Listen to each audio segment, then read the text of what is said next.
Assalamualaikum warahmatullahi wabarakatuh. Balik lagi di channel Fox Suryon. Dan udah lama nggak bikin vlog kayak gini di atas motor, di jalan, cerita ngoceh nggak jelas. Kali ini aku mau cerita kelebihan gesek yang nggak dimilikin sama kompetitornya, si R15 sama CBR. Nah, yang pertama itu the one and only yang dibangga-banggakan karena cuma satu-satunya di kelasnya, yaitu keylessnya. Nah, ini kuncinya udah keyless, nggak pakai starter key lagi. Ya sebenarnya ada sih starter key-nya, itu masih ada.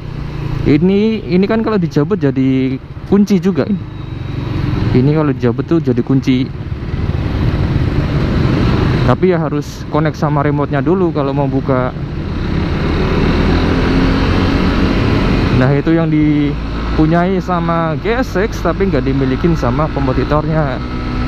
Yang lain itu masih starter key, pengamannya bermagnet, kunci yang bermagnet gitu. Iya, masuk. Iya, lele lincah. Nah, keylessnya ini diklaim belum pernah ada yang bisa bobol, jadi katanya aman dari maling gitu kan. Tapi ada yang nyinyir juga gitu, percuma keyless, ntar kalau motornya dituntun orang ya juga hilang. Ya gini bro, namanya motor dituntun ya, yang nggak keyless pun juga tetap hilang gitu loh. Ya pola pikirnya netizen kayak gitu tuh bikin gemes. Percuma keyless, kalau dituntun orang bisa tetap hilang.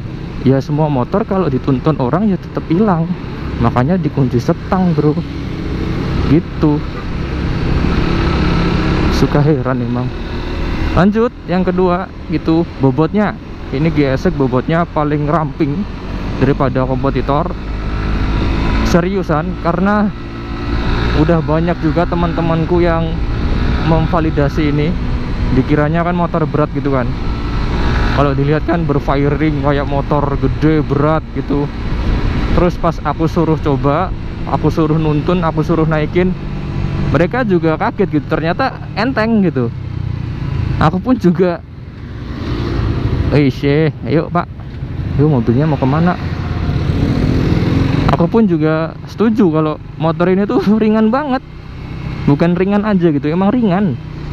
Aku pernah di parkiran gitu kan, motorku kejebak sama motor Matic NMAX. Aku mundurin kan NMAX nya biar motorku bisa keluar. Ternyata NMAX itu berat banget coy, jauh kalau dibandingin ini. Biasanya mundurin motor ini terus motor NMAX, beda banget rasanya. NMAX tuh berat ternyata daripada GSX loh ya.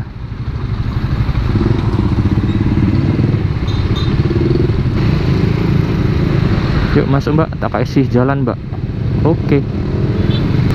Lanjut, kelebihan selanjutnya berkaitan sama bobot tadi adalah dimensinya. Dimensinya ini kecil. Ini sebenarnya bisa jadi kelebihan, bisa jadi kekurangan. Kelebihan bagi orang-orang yang badannya kecil, yang kurus kayak saya, yang mungkin tingginya nggak tinggi-tinggi amat. Motor ini cocok karena ini dimensinya kecil, ramping. Jadi buat napak itu enak buat orang-orang yang badannya kecil. Nah, kalau CBR itu kan joknya emang rendah ya, lebih rendah dari GSX malahan. Tapi CBR itu lebar, jadi kayak lebih ngangkang gitu kalau duduk dari joknya. Kalau GSX ini enggak. Ini emang motor beneran kecil loh bro. Kalau nggak percaya cobain aja. Cuma kelihatan gede pas di internet doang. Kalian lihat di internet motornya kayak kelihatan gede gitu. Kalau kalian lihat langsung, ini motor kecil sekali untuk motor firing. Nah, makanya aku juga pilihnya ini gitu. Tapi ini merupakan kekurangan juga bagi orang-orang yang pengen punya motor mobil look gitu kan, 150 cc tapi mobil look. Kalau GSX ini emang nggak cocok gitu buat kriteria kayak gitu. Yang cocok itu ya R15 ataupun CBR gitu. R15 lebih masuk sih. Oh, macet banget Solo. Telat ini dah. Kalau sepi, dinginin mesin dulu.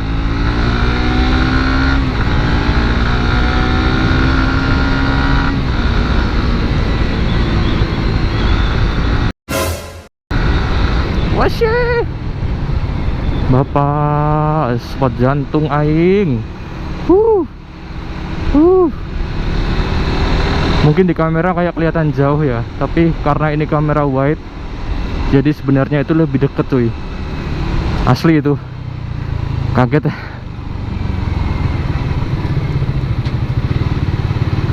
Oke, lanjut. Kelebihan GSX itu adalah nggak masuk.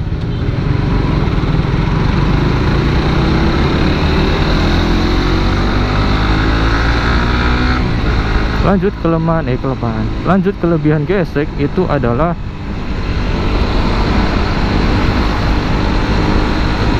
apa ya? Itu doang kayaknya. Oh iya, ada lagi easy start system. Jadi kalau motor-motor biasa, kalau mau nyalain pakai double starter, itu kan misalkan dipencet gagal, harus kita pencet lagi. Kalau GSX itu enggak, sekali kita pencet itu bakal muter terus dinamonya sampai itu nyala. Dan jadi cuma sekali pencet aja, makanya namanya itu one push starter engine apa gimana gitu dah, aku lupa. Pokoknya gampang buat nyalain mesin gitu, sekali tekan motor langsung bisa nyala. Karena sistemnya itu ketika kita nyalain, dia akan, dinamonya itu akan muter terus. Misalkan dia gagal, dia akan mendeteksi kalau dinamonya gagal, terus dia akan muter lagi gitu. Kalau motor-motor biasa dinamonya mati, ya udah kita harus tekan lagi gitu. Jadi nggak perlu dipencet lama ininya, cukup dimaknil gitu kan, dia bakal muter terus sampai mesinnya nyala. Ya sebenarnya itu fitur nggak penting-penting amat sih, tapi ya harus disebutin kan. Ya nggak bisa dipungkiri kalau emang GSX ini minim fitur gitu.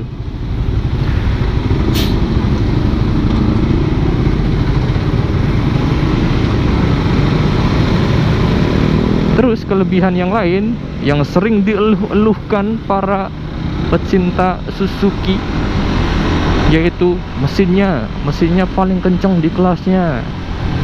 Ya itu adalah salah satu kelebihan. Meskipun secara teori di angka-angkanya itu R15 lebih kencang HP-nya, lebih besar angka HP-nya, tapi kalau di trek panjang, trek lurus, itu GSX ninggalin CBR sama R15. Meskipun ini kelebihan juga nggak terlalu berpengaruh pada pemakaianku gitu. Ya lagian mau macet-macetan gini mau sekenceng apa sih? Mobil depan yang bikin macet nih. Bisa masuk nggak ya? Yuk maju. Oh panas, pahaku mulai panas. Paha aing mulai panas. Ini mobil kenapa berhenti lagi?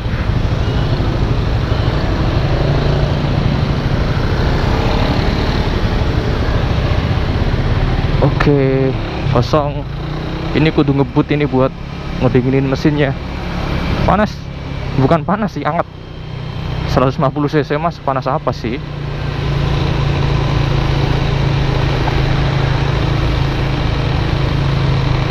Bensin tinggal satu. Kalau buat macet-macet gini agak panik karena pom bensin di sini cukup jauh.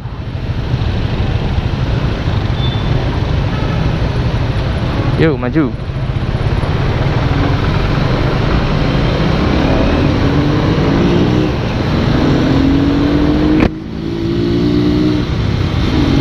Terus keunggulan GSX lainnya itu adalah speedometer.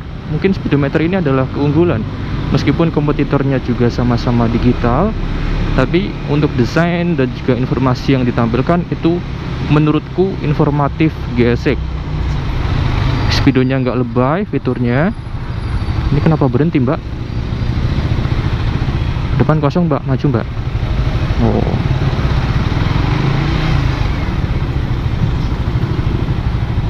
informasi yang ditampilkan di speedometer ini informatif. ada jam, ada indikator gigi, kecepatan, kilometer, odometer, trip A, trip B, shift light. Nah ini ada shift lightnya nih. Kalau misalkan kita set misalkan 6000 rpm harus ganti gigi, buat pengingat aja, ini motor, ini speedo bakal nyalain lampu. Coba ya. Nah itu kan lampunya nyala kan. Nah ini aku set di 5000 rpm, jadi nyala lampunya.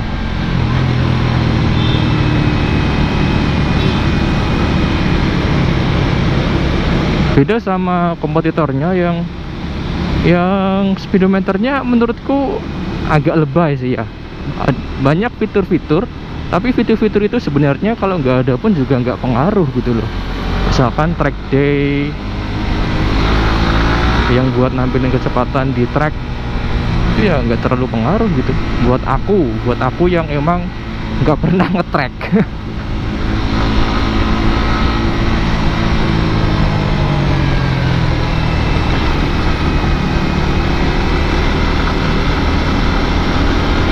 Nah itu, dan ketika ditampilkan dalam posisi standby gini, yang paling jelas posisinya, paling jelas informasinya ya di speedometer gesek menurutku. Mungkin itu aja sih kelebihannya. Secara kalau hitung-hitungan banyak menyiapkan fitur, gesek ini emang paling minim. Tadi sebenarnya udah closing tapi keinget, jadi nanti ini sih aku sisipin di tengah-tengah, jadi jalannya kayak nggak nyambung, tapi nggak apa-apa. Kelebihan gesek yang lainnya adalah build quality produknya itu bagus. Semua Suzuki sebenarnya, bukan cuma gesek. Ini misalkan ya kalian pegang fairingnya, terus kalian pegang fairing kompetitor, itu aku yakin kalian ngerasain perbedaan kualitas produksinya. Gesek itu lebih rapi, lebih tebel, lebih bagus tuh. Itu yang jadi jualan Suzuki gitu.